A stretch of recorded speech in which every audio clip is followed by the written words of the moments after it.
ایک مرتبہ حضرت علی المرتضیٰ نے خواب دیکھا. خواب کیا دیکھ رہے ہیں کہ سرکار مصلی پہ بیٹھے ہیں, آقا علیہ الصلوۃ والسلام کی بارگاہ میں کھجوروں کا ٹوکرا آیا.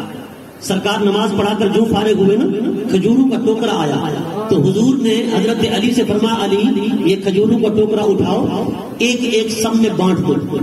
آپ فرماتے میں نے ایک ایک سب میں بانٹ دی, میں نے ٹوکرا آ کر رکھا, کچھ کھجوریں بچ گئی تھی. حضور نے فرمایا ایک تم بھی اٹھا لو. میں نے ایک اٹھا لی. حضور نے فرمایا باقی کھجوریں حجروں کے اندر بھیج دی جائیں امہات المؤمنین کے پاس.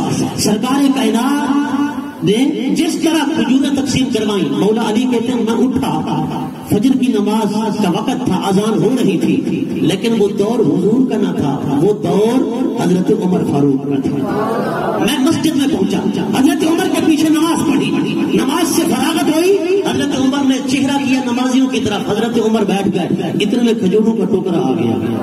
حضور نے فرمایا علی ادھر آؤ. جب میں قریب آیا فرمایا اٹھاؤ, ایک ایک کھجور سب کو دے دو. میں نے ایک ایک کھجور سب کو دے دی. حضرت علی کہتے ہیں میں نے اسی طرح آ کر ٹوکرا رکھا, تو حضرت عمر نے فرمایا ایک کھجور تم بھی اٹھا لو. حضرت علی کہتے ہیں میں نے ایک کھجور اٹھائی, تو میں نے کہا عمر دوسری کھجور نہیں ملے گی. حضرت عمر نے مجھے دیکھتے ہوئے فرمایا اگر خواب میں سرکار نے 2 کھجوریں دی ہوتی تو میں بھی دے دیتا, سرکار نے ایک دی ہے تو میں دوسری نہیں دے سکتا, دوسری نہیں دے سکتا.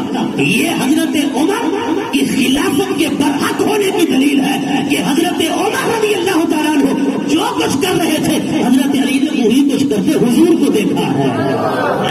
یہ نیابت حقہ کی دلیل ہے, یہ خلافت ثابتہ کی دلیل ہے کہ حضرت عمر نبی کا سچا جانشین ہے, حضور کا سچا غلام ہے.